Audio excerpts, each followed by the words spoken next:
Now we get to the land battle. It was no better.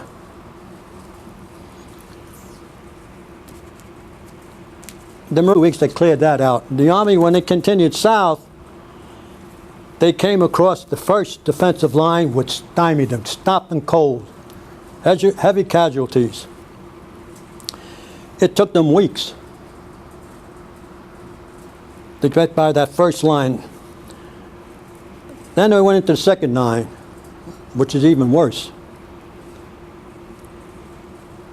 In the month of April, rains would, I've never seen rain come down so hard. They come down sideways.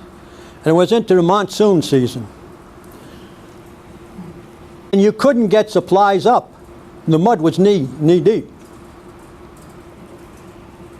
Men were low on food, low on ammunition, and they're being fired at.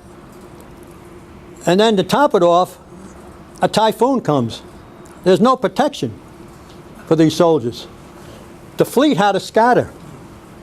Unfortunately, Admiral Halsey took the fleet into the typhoon, and he got court-martialed, found guilty, but Nimitz, no punishment. He wanted him in command. They regrouped, pushed forward, and I'm telling you, they had to dig foxholes 4 feet deep to protect themselves.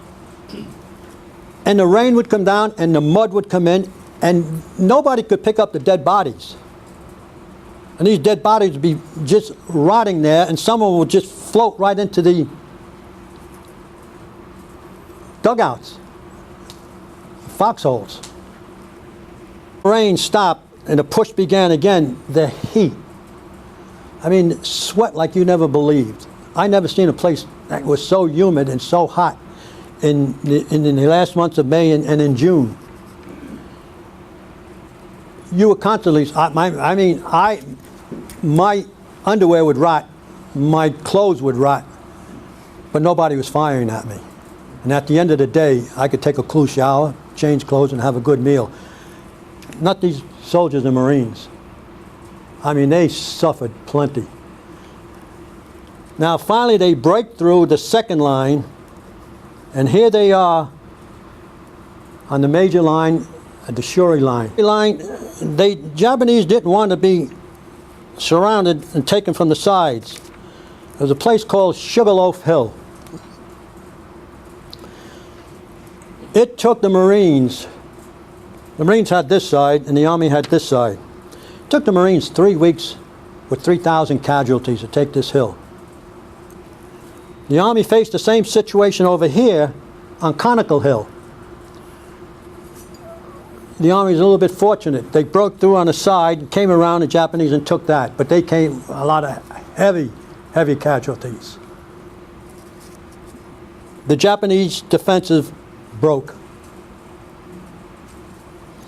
Now the Okinawan people didn't participate, but the Japanese had them used to bring up supplies and do the menial works.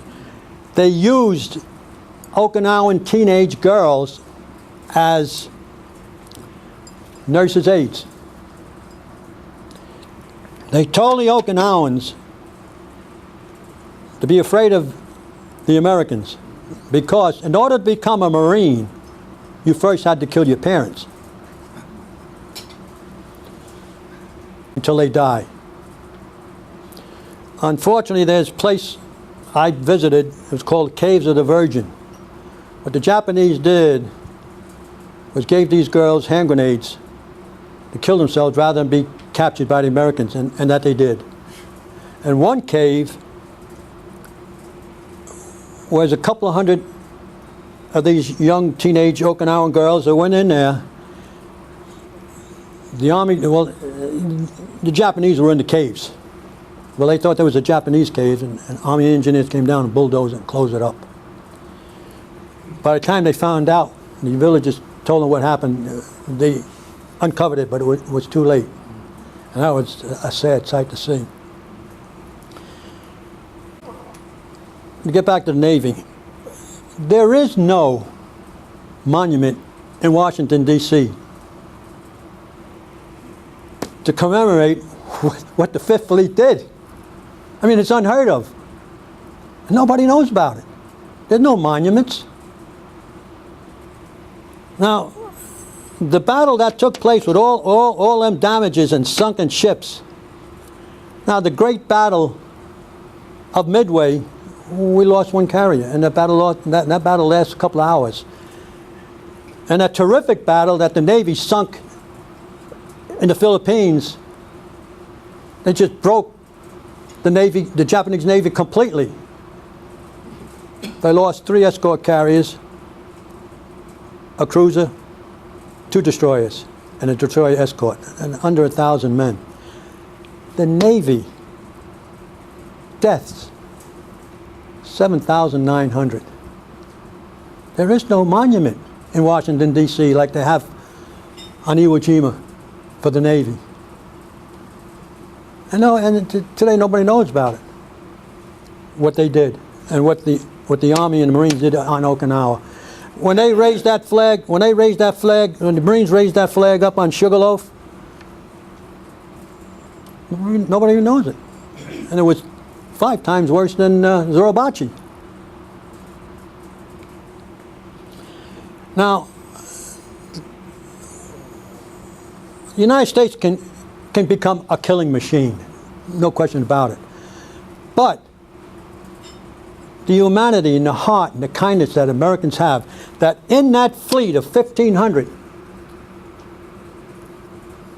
was enough ships with housing, clothing, food, water, medical care, doctors, nurses, corpsmen, and medics, strictly for the Okinawan people, because there was nothing left on that island.